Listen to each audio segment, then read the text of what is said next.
আসসালামু আলাইকুম, সবাইকে ঈদ উল ফিতরের শুভেচ্ছা। ঈদ মুবারক। সবাই কেমন আছেন অবশ্যই কমেন্টে জানিয়ে দেবেন। ঈদ মানেই আনন্দ আর ঈদ মানেই খুশি। আর এই খুশির দিনে কি কি রান্না করলাম তা আপনাদের সাথে একটু একটু করে শেয়ার করব। সবাই কেমন আছেন অবশ্যই একটু কমেন্টে জানিয়ে দিবেন। আমি এখানে প্রথমেই রান্না করছি গরুর দুধ দিয়ে সেমাই। আর সেমাইটা শুধু গরুর দুধ দিয়েই রান্না করব। আর গরুর দুধ দিয়ে রান্না করলে খেতে ভীষণ মজা লাগে। আর এইখানে আমি রান্না করব খিচুড়ি। খিচুড়ির জন্য আমি একে একে সব মশলাগুলো দিয়ে দেব।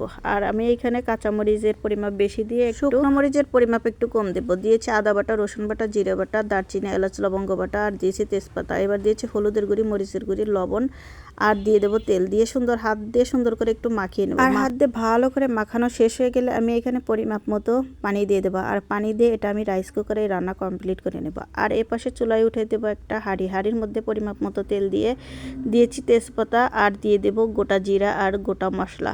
এবার কিছু পরিমাপ পেঁয়াজ দেবো। পেঁয়াজ, রসুন থেতো করে রাখা, ওগুলো দিয়ে আমি কিছু টাইম ভাজি করে নেব। আর ওর মধ্যে একে একে দিয়ে দেবো সকল মশলাগুলো। দিয়েছি একটু লবণ। আর এখন দিয়ে দেবো সব বাটা মশলা। একটু পানি দিয়ে আমি এখানে আদা বাটা দিয়েছি, রসুন বাটা, আর দিয়ে দেবো জিরা বাটা, আর দিয়েছি দারচিনি, এলাচ, লবঙ্গ একত্রে করে বাটা। ওগুলো দিয়ে আমি হলুদের গুঁড়ি, মরিচের গুঁড়ি আর ধনিয়া গুঁড়ি দিয়ে কিছু টাইম আমি কষিয়ে নেব। আর মশলাটা অবশ্যই একটু ভালো করে কষিয়ে নেব। কষানো শেষ হয়ে গেলে আমি মাংসগুলো দিয়ে ভালো করে নাড়াচাড়া করে মশলাগুলো মাংসের সাথে মিশিয়ে নেব। আর এভাবেই আমি কিছু টাইম ভালো করে কষিয়ে নেব। আর গরুর মাংস কষানোর রান্নার স্বাদ নির্ভর করে, কষানো যত ভালো হবে মাংসের স্বাদও তত দ্বিগুণ বেড়ে যাবে।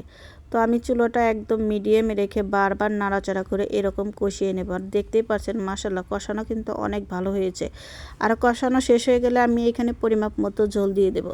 যেহেতু খিচুড়ি দেখাবো, খুব বেশি একটা ঝোলের প্রয়োজন নেই, এই জন্য স্বাভাবিক পরিমাপ ঝোল দিয়ে আমি বারবার নাড়াচাড়া করে মিশিয়ে নেব। আর ঝোলটা শুকিয়ে আসলে এভাবেই নামিয়ে নেব। এটাই ছিল আজকের রান্না।